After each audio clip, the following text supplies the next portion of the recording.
अच्छा, यहाँ से आपके पास जो है एक तो आपने एनालाइज़ किया, डायग्नोज़ किया प्रॉब्लम को, उससे रिलेटेड जो इन्फॉर्मेशन थी, पर्टिनेंट इन्फॉर्मेशन जिसको कहते हैं, उसको आपने कलेक्ट किया थ्रू डिफरेंट वेज़ और उसके बाद आपने प्लानिंग की। ठीक है, यहाँ तक का जो है ये डायग्नोसिस को एड्रेस करता है कि ये डायग्नोसिस का प्रॉब्लम है, डायग्नोस कहाँ पे हुई है और हमने प्रॉब्लम को डायग्नोस करना है और थ्रू डिफरेंट वेज उसको करना है। इसके बाद जब प्रॉब्लम आपकी जो ऑर्गेनाइजेशन से रिलेटेड प्रॉब्लम्स हैं, जब आप उनको डायग्नोस कर रहे होते हो, आप हमेशा एक वे के ऊपर नहीं रहते। ठीक है, एक वे नहीं होगा, यदि जैसे हमने इंटरव्यूज लिए और डिस्कशंस की, और सिर्फ एक वे नहीं होता, बल्कि हम लोग मार्केट के अंदर भी जाएंगे। मार्केट के अंदर आपके कंपेटिटर्स की अगर ओडी प्रैक्टिशनर जो है उसको इंडस्ट्री का थोड़ा सा आइडिया होगा और ज़्यादा आइडिया होगा, ये हम पहले भी बात कर चुके हैं कि उसको इंडस्ट्री का एक ज़्यादा आइडिया होता है और इंडस्ट्री के अंदर कंपेटिटर्स क्या रोल प्ले कर रहे हैं, उनकी क्या स्ट्रेटजीज हैं, उनके अकॉर्डिंगली आप लोगों को अपनी भी स्ट्रेटजीज को या उनसे इम्प्रूव स्ट्रेटजीज को और अपनी पोजीशनिंग इस तरह से सेट करनी है कि आप अपने आप को मार्केट के अंदर किस तरह से पोजीशन कर रहे हो। ऑर्गेनाइजेशन अपने आप को किस तरह से पोजीशन कर रही है, अपने आप को मार्केट का लीडर कह रही है या potential to be the leader कह रही है। ठीक है, अपनी पोजीशन कहाँ पर वो ऑर्गेनाइजेशन अपनी सेट कर रही है। एंड और उसके बाद फिर हम क्योंकि हमने ये सारी हम लोग क्यों काम कर रहे हैं, डायग्नोसिस का प्रोसेस हम लोग क्यों अडॉप्ट कर रहे हैं, क्योंकि हमने एट द एंड इंटरवीन करना है, एक इंटरवेंशन करनी है। और इंटरवेंशन होती है कि आपने ऑर्गेनाइजेशन के डिफरेंट डिपार्टमेंट्स या डिफरेंट एरियाज के अंदर आपने कुछ ना कुछ स्ट्रेटजीज को इस्टेब्लिश करना है। इस वजह से इसको हम लोग कहते हैं कि ये इंटरवेंशन हो रही है। इंटरवेंशन के 4 से 5 हैं, जो भी अभी हम लोग स्ट्रक्चर्ड वेज में पढ़ेंगे कि उनसे रिलेटेड पूरे पूरे चैप्टर्स हैं कि जब आपकी प्रॉब्लम आ गई, प्रॉब्लम आपको आइडेंटिफाई हो गई और आपको नज़र आया कि एचआर डिपार्टमेंट में भी बहुत ज़्यादा एचआर डिपार्टमेंट में बहुत प्रॉब्लम्स हैं, प्लस ऑर्गेनाइजेशन के कल्चर बिल्डिंग में बहुत ज़्यादा प्रॉब्लम्स हैं, प्लस आपकी जो टेक्नोलॉजी है वो इतनी एडवांस नहीं है जो कि कंपेटिटर को कम्पीट कर सके, और जिसकी वजह से आपकी जो ऑर्गेनाइजेशन की जो पोजीशन है वो बड़ी वीक है इन द मार्केट। तो और हम लोगों ने इन चीज़ों के ऊपर काम करना है। अब इंटरवेंशंस आपने कहाँ कहाँ करनी है, ये हम लोग उसके अंदर नेक्स्ट चैप्टर्स के अंदर पढ़ेंगे। अब ये डायग्नोसिस का प्रोसेस जो है आपने इसके ऊपर रहना है कि ये कोलैबोरेटिव प्रोसेस है जो कि ऑर्गेनाइजेशनल मेंबर्स एम्प्लॉयज़ के दरमियान में ओडी कंसल्टेंट के बारे में, ओडी कंसल्टेंट ऑर्गेनाइजेशनल मेंबर से मिलेगा और उसके बाद फिर जो भी इंफॉर्मेशन होगी उसको कलेक्ट करेगा। अब आपके पास है ये वाला ओपन सिस्टम जो है, organisation as an open system जब हम देखते हैं, एक ओपन सिस्टम जो है, ये आप लोगों ने पहले भी ये स्लाइड आपकी फर्स्ट मैनेजमेंट के उसके अंदर भी है, और इसके अंदर इन्वायरमेंटल रोल्स को आपने स्टडी किया होगा। Organisation as an open system, organisation as a close system, इसको भी आप लोगों ने स्टडी किया हुआ है। Organisation as a open system and a close system, ये अब जो अंदर की बात है ना, जिसमें इन्वायरमेंट इन्वॉल्व नहीं है, इन्वायरमेंट जहाँ पर इन्वॉल्व नहीं है वो आपकी इंटरनल इन्वायरमेंट है, उसको इंटरनल इन्वायरमेंट भी कहते हैं, उसको स्पेसिफिक इन्वायरमेंट भी कहते हैं एक ऑर्गेनाइजेशन की, और प्लस उसको एक टास्क इन्वायरमेंट भी कहते हैं। ठीक है, ये टास्क इन्वायरमेंट है जहाँ पर काम किया जाता है, एक ऑर्गेनाइजेशन अपना काम करती है, उसको हम लोग टास्क इन्वायरमेंट कहते हैं। जहाँ पर वो ऑपरेट करती है, जिस एरिया में, जिस इन्वायरमेंट के अंदर वो प्लेस करती है, वो उसकी जनरल इन्वायरमेंट कहलाती है। और उसकी जनरल इन्वायरमेंट के अंदर इन्वायरमेंट के जो भी इश्यूज होंगे, जो भी उसके चीज़ें होंगी, वो सारी वन वे और दी अदर एक ऑर्गेनाइजेशन के फंक्शंस को, उसकी पॉलिसीज़ को, चीज़ों को इन्फ्लुएंस कर रही होती है। जब हम लोग एक सिस्टम्स अप्रोच की बात करते हैं, एक ऑर्गेनाइजेशन एक सिस्टमेटिक वे से चलती है। सिस्टम होता है कि आप जिस तरह से एक इंसान का पूरा एक जिस्म है, वो एक सिस्टम के थ्रू रूट कर रहा होता है। हमारे एक जिस्म के एक हिस्से में भी सपोज उंगली के ऊपर हमें चोट लग जाती है और उंगली के अंदर बहुत ज़्यादा चोट लग गई है कहीं से आपको, अब जैसे अब्दुल्ला कह रहे हैं कि मुझे वो है प्रॉब्लम है, उनकी एक बॉडी के एक हिस्से में प्रॉब्लम है, तो उनका पूरा जिस्म उससे उसकी वजह से सफ़र कर रहा है, ओवरऑल उनकी लाइफ भी सफ़र कर रही है, ठीक है ना। ओवरऑल लाइफ यानी कि वो अपनी एक्टिविटीज़ को प्रॉपरली मेंटेन नहीं कर सक रहे और बाकी चीज़ें भी सही तरह से नहीं कर सक रहे। तो एक सिस्टम अप्रोच का मतलब ये होता है कि जब भी एक चीज़ किसी जगह पर एक चीज़ प्रॉब्लम आई, जिस्म के एक हिस्से में प्रॉब्लम आई, तो पूरा जिस्म आपका सफ़र कर रहा होता है, पूरे जिस्म में तकलीफ होती है। तो जब हम लोग एक ऑर्गेनाइजेशन को एज ए सिस्टम स्टडी करते हैं, तो किसी भी एक हिस्से में प्रॉब्लम न होना पूरे ऑर्गेनाइजेशन को इन्फ्लुएंस करती है, ठीक है। प्लस एक इन्वायरमेंट के अंदर प्रॉब्लम है, गर्मी बहुत ज़्यादा है और गर्मी को सॉल्व करने के कोई और आपके पास वेज भी नहीं है, तो वो आपको इन्वायरमेंट जो है वो आप या आपको बहुत ज़्यादा इन्फ्लुएंस करती है, आपका मोटिवेशन लेवल को बहुत ज़्यादा इन्फ्लुएंस करती है। प्लस आपका काम करने को दिल नहीं कर रहा होता, आपका दिल आपको बीमार कर देती है। तो ये इन्वायरमेंट के बहुत सारे इश्यूज़ हैं जो कि वन वे और दी अदर ऑर्गेनाइजेशन को इन्फ्लुएंस करते हैं। इनपुट के अंदर आपकी इंफॉर्मेशन होगी, इंफॉर्मेशन, आपकी एनर्जी होगी और आपके पीपल होंगे, लोग होंगे, और आपकी एनर्जी होगी जो कि आप एक ऑर्गेनाइजेशन के फंक्शन के अंदर आप एज ए इनपुट यूज़ करोगे। उसके बाद आप ट्रांसफॉर्मेशन करोगे, इसके अंदर social component, technological component. Social component हैं जिसमें लोगों की फ्रेंडशिप्स देखते हो आप ग्रुप लेवल के, उनके एनालाइज करते हो और उनके बिहेवियर्स एक दूसरे के साथ क्या हैं वो देखते हो। प्लस आपके टेक्नोलॉजिकल कंपोनेंट्स हैं जो कि टेक्नोलॉजिकल कंपोनेंट्स में जिसके अंदर आपका आईटी से रिलेटेड भी चीज़ें हैं, प्लस आपके इन एंड आउट्स के बारे में है बहुत सारी चीज़ें कि ट्रांसफॉर्म करना है आपने, और आपकी कितनी कैपेबिलिटी है ऑर्गेनाइजेशन की एक इनपुट को आउटपुट में कन्वर्ट करने की, एक आइटम को सेलेबल बनाने की, और सेल से आपका रेवेन्यू जनरेट करने की, कितनी कितनी देर में एक चीज़ को एक प्रोसेस को डेवलप करती है। ट्रांसफॉर्मेशन क्या है, प्लस आपके आउटपुट्स क्या हैं, गुड्स सर्विसेज हैं या आइडियाज़ हैं, ठीक है, ये आपके आउटपुट है। आउटपुट में आपकी एक ऑर्गेनाइजेशन को हम लोग एक टास्क इन्वायरमेंट के अंदर देख रहे हैं और हम लोग उसकी कैपेबिलिटीज़ को और इसकी इफेक्टिवनेस को एनालाइज कर रहे हैं।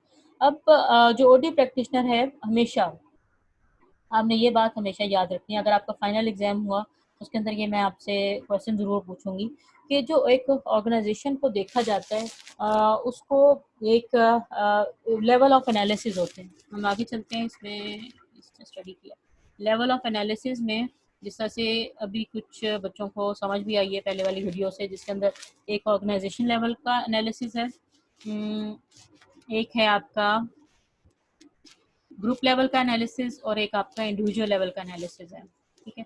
अभी हम लोग प्रॉपर्टीज ऑफ सिस्टम देख लेते हैं कि जब हम एक ऑर्गेनाइजेशन को एज ए सिस्टम स्टडी करते हैं, उसके अंदर इनपुट, ट्रांसफॉर्मेशन एंड आउटपुट का कॉन्सेप्ट आता है, और उसके बाद फिर आपकी बाउंड्रीज आती हैं कि आप क्या आप किस सेक्टर को असल में आपकी टारगेट मार्केट क्या है और आप किस सेक्टर को हाईलाइट कर रहे हो या किस सेक्टर को आपने अपनी टारगेट मार्केट के तौर पे कंसिडर कर रहे हो सकता है कुछ एक ऑर्गेनाइजेशन है जो कि प्रोडक्ट बनाती है जो कि सिर्फ एक और बूढ़े लोगों के लिए है, और तो वो अब इस इन्वायरमेंट के अंदर या इस जगह के अंदर जहाँ पे वो अपना मार्केट के अंदर प्रोडक्ट को सेल करें, वहाँ पे डेमोग्राफिक्स क्या है ओल्ड लोगों की, तो उनके मुताबिक क्योंकि ये प्रोडक्ट उन लोगों सिर्फ बूढ़े लोगों के लिए है, तो उसके अंदर डेमोग्राफिक्स देखी जाएंगी।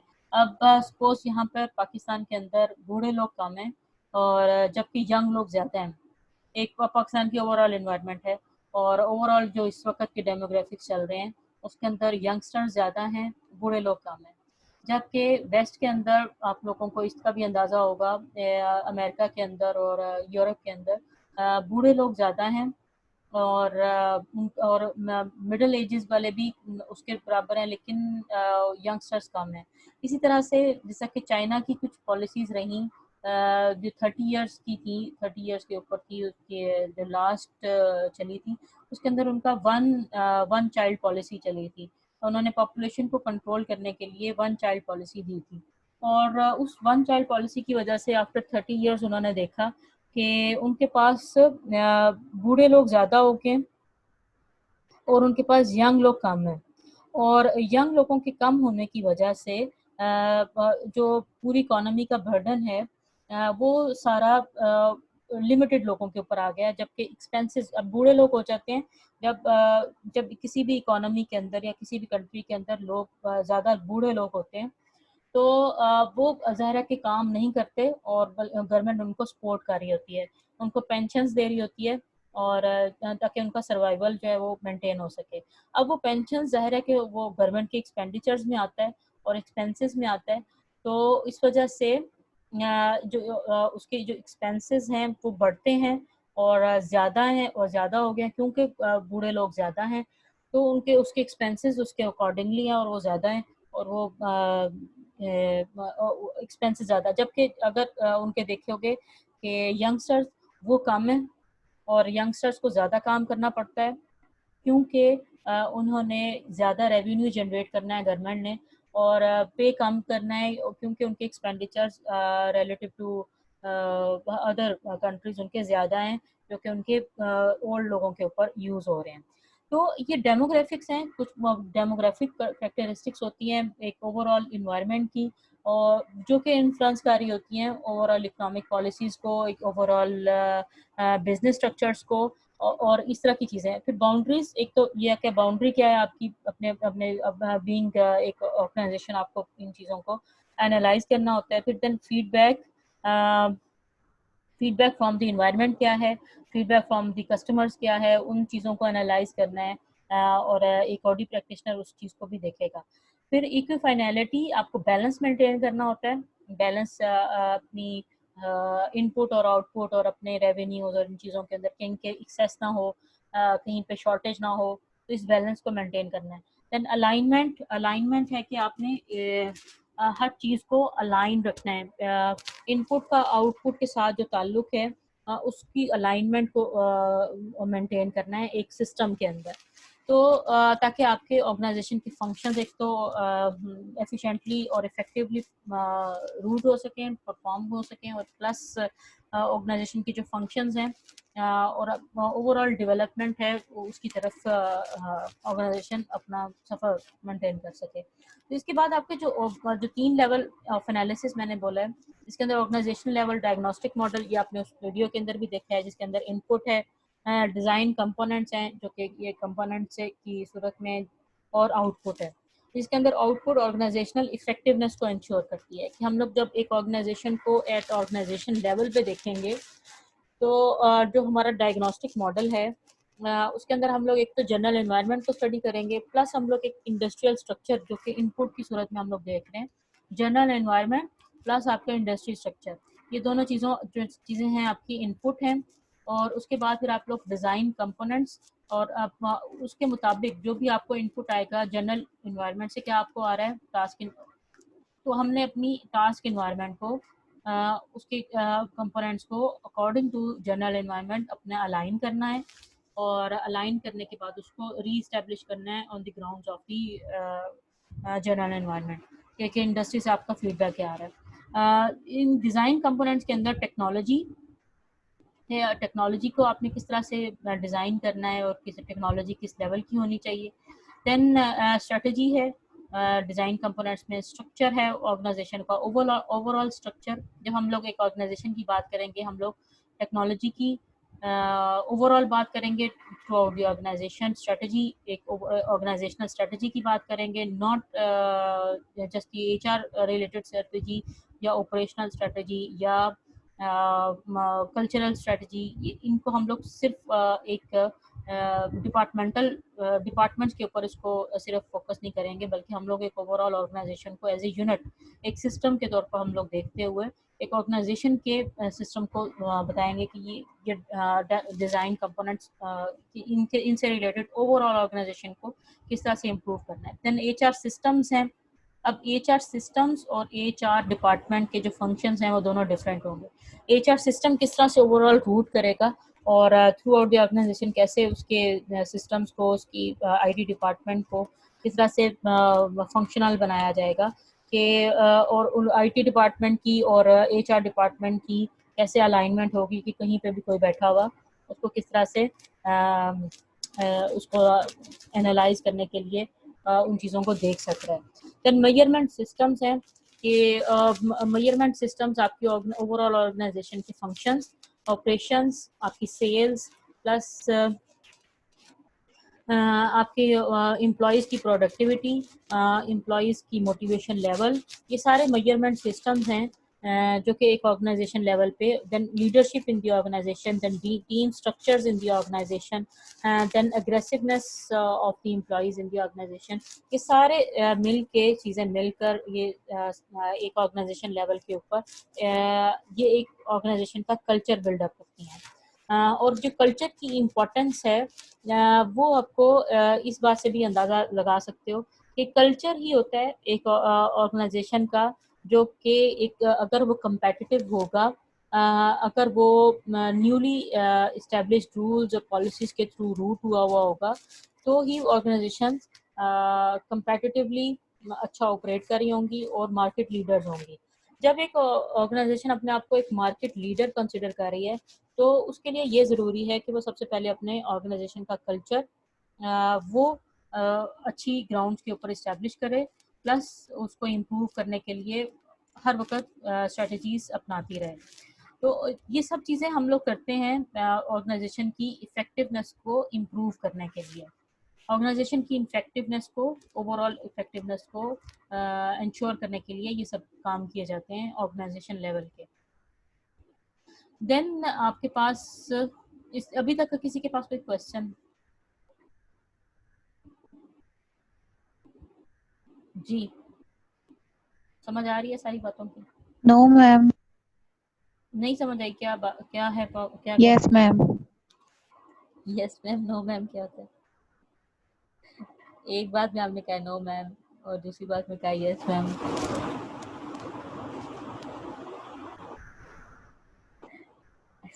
अच्छा, इस बात की समझ आई है जो हम लोग ऑर्गेनाइजेशन लेवल की बात कर रहे हैं। अब हम लोग नेक्स्ट लेवल पे जाते हैं कि अलाइनमेंट क्वेश्चंस हैं। अभी ये इसी ऑर्गेनाइजेशन लेवल के ही हैं। Do the design components fit with the input? जो आपने कंपोनेंट्स को डिजाइन किया है, ये वाले जो कंपोनेंट्स हैं इनको आपने डिजाइन किया है, ये अकॉर्डिंग टू इनपुट हैं जो कि आपको जनरल इन्वायरमेंट से प्लस इंडस्ट्री स्ट्रक्चर से आ रहे हैं। ये अकॉर्डिंग टू इन्वायरमेंट हैं, यानी कि टेक्नोलॉजी, स्ट्रेटजी, एचआर सिस्टम्स जो कि इन्वायरमेंट के अंदर हैं, जो कि कंपेटिटर्स की हैं, जो ओवरऑल चल रहा है ट्रेंड उसके मुताबिक हैं या नहीं है। डायग्नोस्टिक डिज़ाइन कंपोनेंट्स हैं। ये कंपोनेंट्स आपने इस्टेब्लिश करने हैं तो ताकि आपका कल्चर इस्टेब्लिश हो सके और ऑर्गेनाइजेशन की इफेक्टिवनेस को इंश्योर किया जा सके। इसके बाद are the design components internal consistent? जो डिज़ाइन कंपोनेंट्स हैं वो इंटरनली कंसिस्टेंट हैं। Do they fit and mutually support each other? Do they fit and mutually support each other?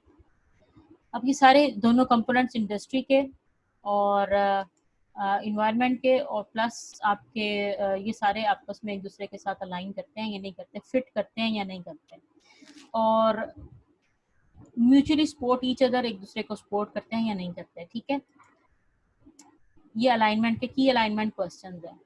Then organisation level inputs, general environment है जिसकी हमने अभी बात की है। External forces that can directly और indirectly affect the attainment of the organisational objectives, external forces हैं।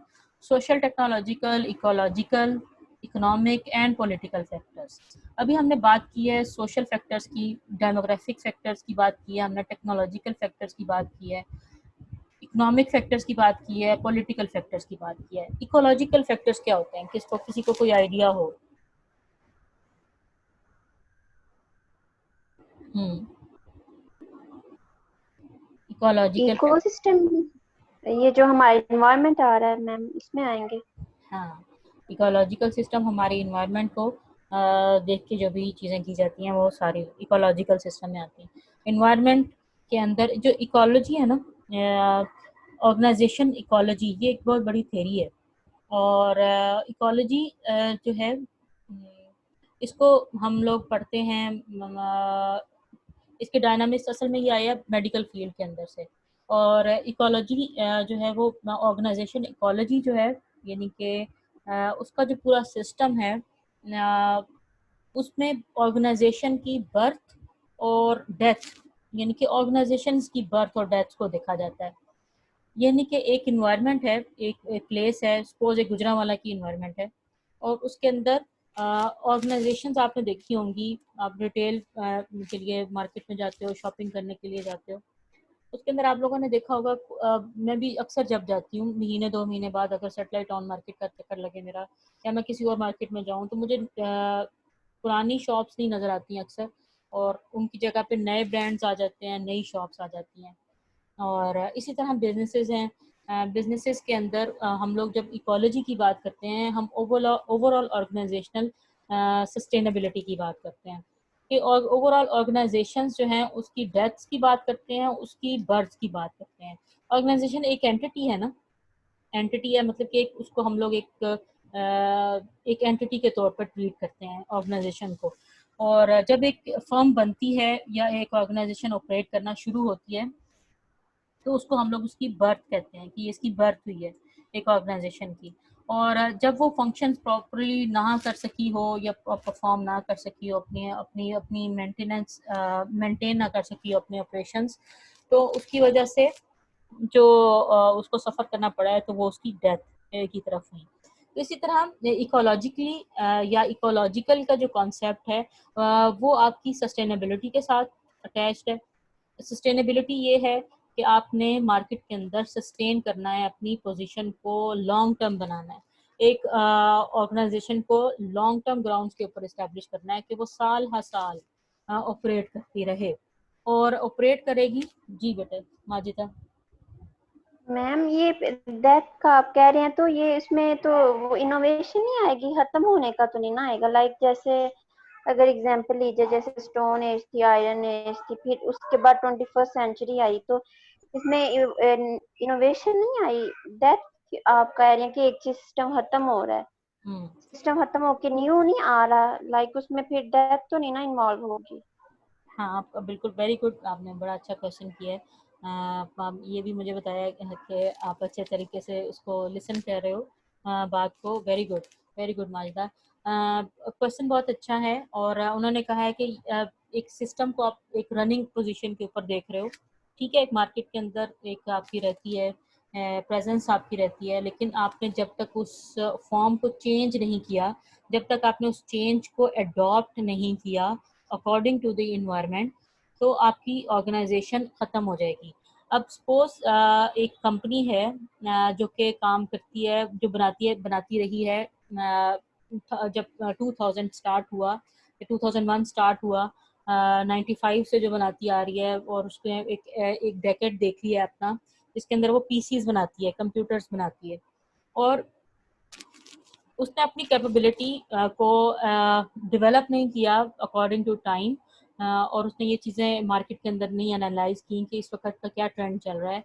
Laptops का फिर एक दौर आया, लैपटॉप्स में जो पीसी था वो अब लैपटॉप्स में कन्वर्ट होके, उसके बाद फिर एक स्मार्टफोन की शेप्स आपको नज़र आई अगले डेकेड के अंदर, और स्मार्टफोन में हर तरह के फंक्शंस परफॉर्म होते हुए देखे, जिसके अंदर आपको कंप्यूटर एक डेस्कटॉप की ज़रूरत नहीं है, बल्कि या एक लैपटॉप की ज़रूरत नहीं है, बल्कि आपको एक पाम टॉप की पाम के ऊपर आपके काम हो रहे हैं।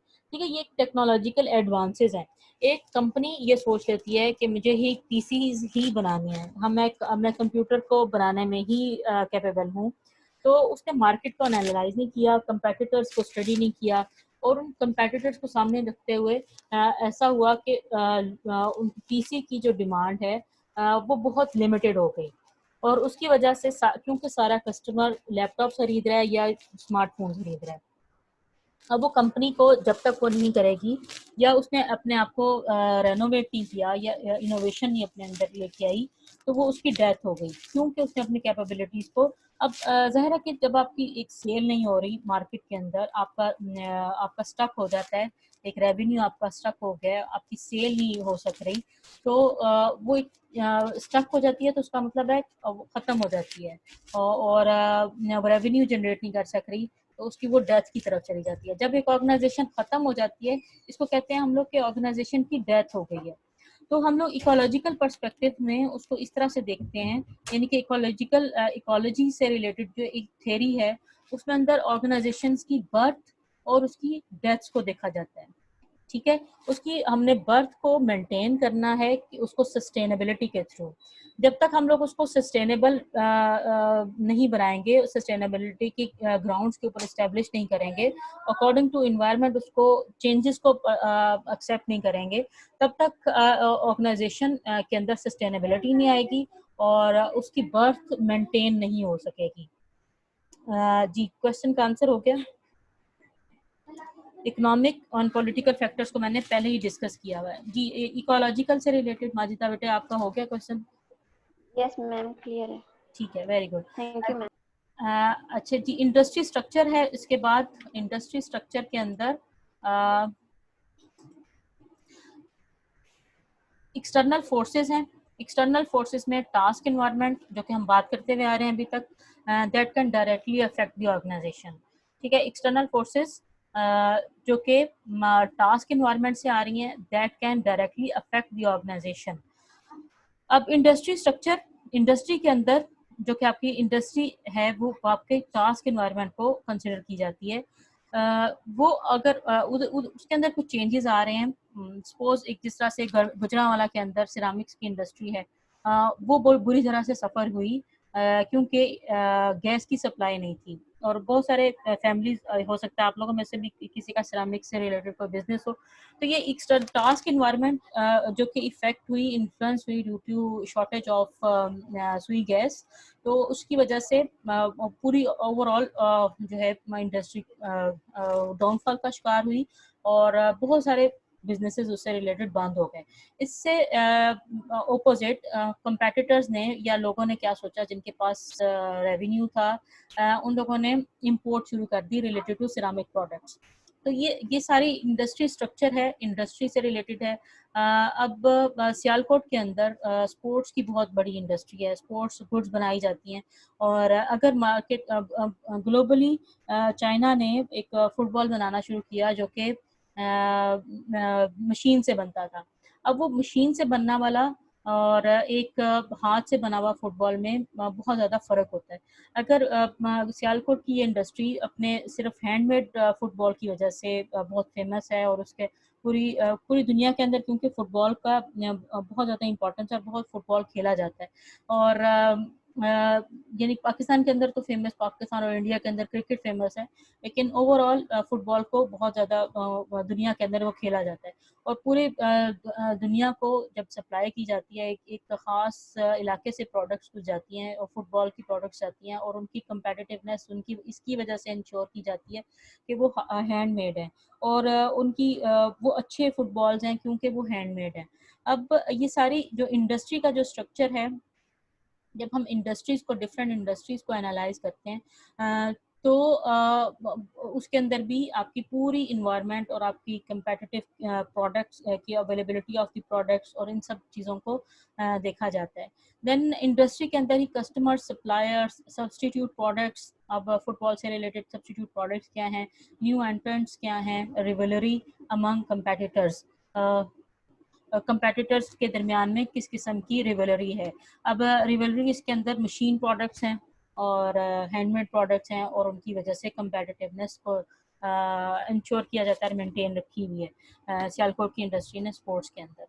ठीक है, अब जनरल इन्वायरमेंट और इंडस्ट्री स्ट्रक्चर को हम लोगों ने देखा है। इसके बाद ऑर्गेनाइजेशन डिज़ाइन, कंपोनेंट्स। अब कंपोनेंट्स के अंदर ये स्ट्रेटजी है, स्ट्रक्चर है, देन टेक्नोलॉजी है, और डिज़ाइन कंपोनेंट्स में जो दरमियान वाला पार्ट था, ह्यूमन रिसोर्स सिस्टम्स हैं और ये मेजरमेंट सिस्टम्स हैं। ठीक है, ये इनके बारे में थोड़ी थोड़ी सी एक्सप्लेनेशन दी हुई हैं कंपोनेंट्स के बारे में, जो हम लोगों ने ये स्टडी किया डिज़ाइन कंपोनेंट्स में। ये कंपोनेंट्स हैं जिनको हम लोगों ने डिज़ाइन करना होता है अकॉर्डिंग टू दी एक जनरल एनवायरनमेंट। ठीक है, और ताकि ऑर्गेनाइजेशन की इफेक्टिवनेस को इंश्योर किया जा सके।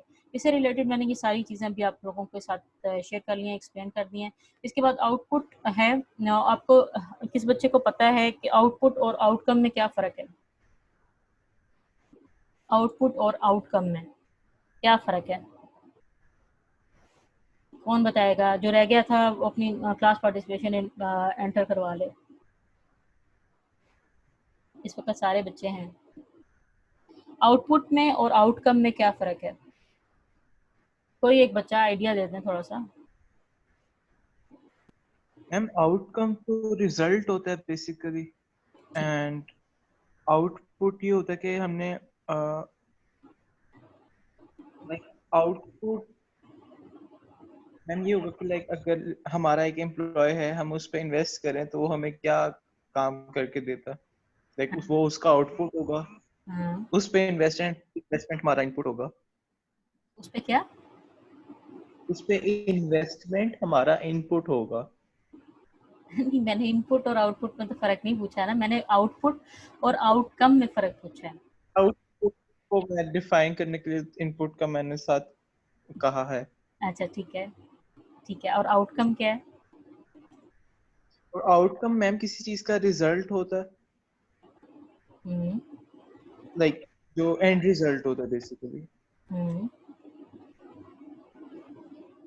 ठीक है, एंड रिजल्ट तो होता है, वो तो आउटपुट भी होता है।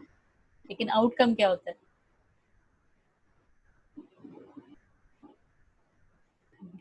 चले आधे नंबर आपने गेन कर लिए, ठीक है। Thank you ma'am. हाँ, अच्छा चलें सही है। अब ये जो आउटपुट है और आउटकम। मैम जी जी जी, कौन? फरवा बताना चाह रही हैं? जी फरवा। जी फरवा। फरवा का फिर डिस्कनेक्ट हो गया लगता है। फरवा बात करने लगती है तो इसका डिस्कनेक्ट हो जाता है। चलें फरवा आती हैं तो फिर हम लोग उनसे भी बात कर लेंगे। अभी आपको ये भी बताती चलूँ कि ना जो आउटपुट है और आउटकम,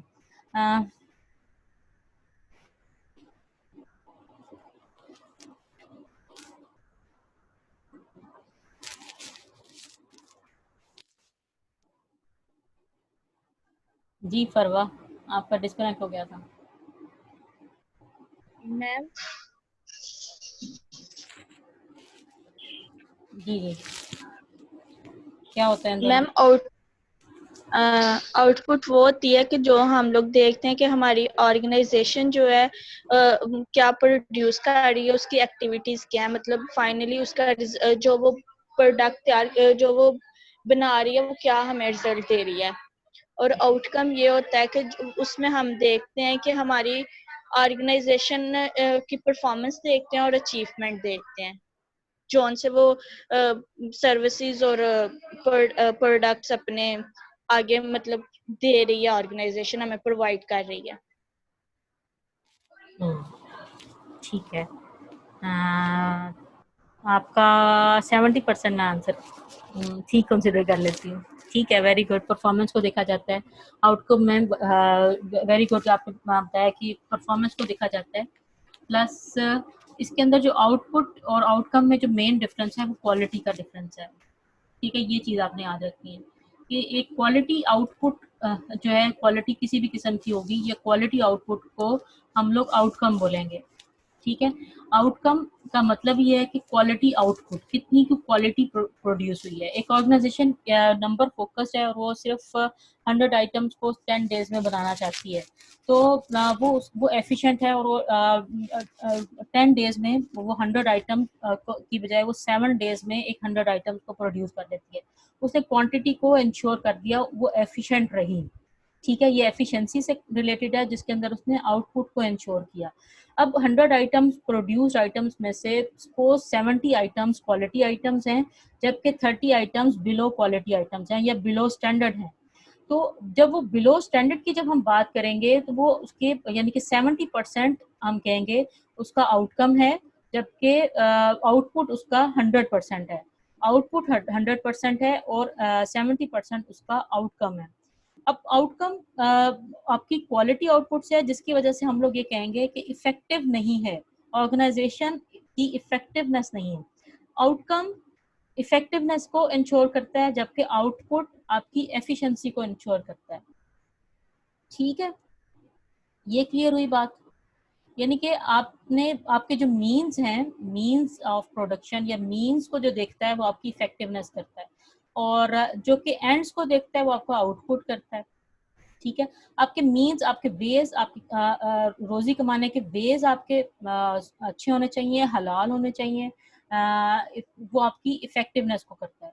आपके शॉर्टकट्स, आपके या आपने बहुत सारे लूप होल छोड़ दिए कहीं पे, वो आपके आउटपुट को शो करता है।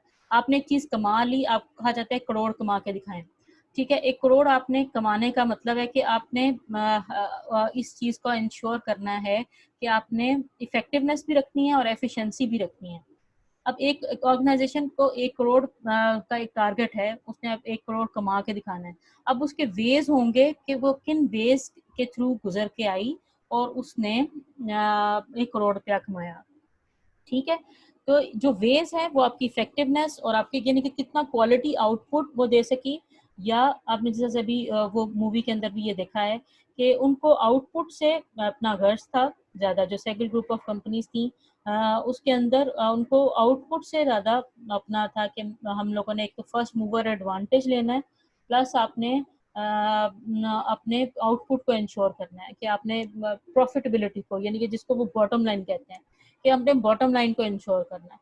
तो एक तो वो आउटपुट है, प्लस आपका आउटकम है जिसके अंदर आपकी कम्युनिटी से रिलेटेड पूरी आपके पूरा है कि आपने कम्युनिटी को किस तरह से एड्रेस करना है, कम्युनिटी के फैक्टर्स को किस तरह से एड्रेस करना है। तो ये सब चीज़ें हैं जी। ये चीज़ क्लियर हुई है सबको आउटपुट और आउटकम से रिलेटेड, ठीक है। Organisation performance, profits, profitability and stock price, ये ऑर्गेनाइजेशन परफॉर्मेंस है। Then productivity, cost, employees cost, unit, error rates and quality है, ठीक है, productivity. Then stakeholders satisfaction, stakeholders में आपकी कम्युनिटी भी आती है, आपके शेयर होल्डर्स, आपके एम्प्लॉइज, आपके कस्टमर, सारे स्टेक होल्डर्स की उनकी सेटिस्फेक्शन, उनका जो कि मार्केट शेयर के सूरत में आपको नजर आता है, देन एम्प्लॉय सेटिस्फेक्शन की सूरत में नजर आता है, एंड देन रेगुलेशन कंप्लायंस की सूरत में नजर आता है, ठीक है। ये आपके आउटपुट है और आपने इसमें एफिशिएंसी के जो है वो आउटपुट को इंश्योर करेगी और इफेक्टिवनेस को इंश्योर करेगा आपका आउटकम, कि आपका क्वालिटी आउटपुट कितना है। आपने ऑर्गेनाइजेशन को इन ग्राउंड के ऊपर इस्टेब्लिश करना है कि वो अपना इफेक्टिव आउटपुट दे सकें, ठीक है जी। यहाँ पर आपका ये वाली चैप्टर का एंड हुआ है। ये अभी तक का किसी का कोई क्वेश्चन?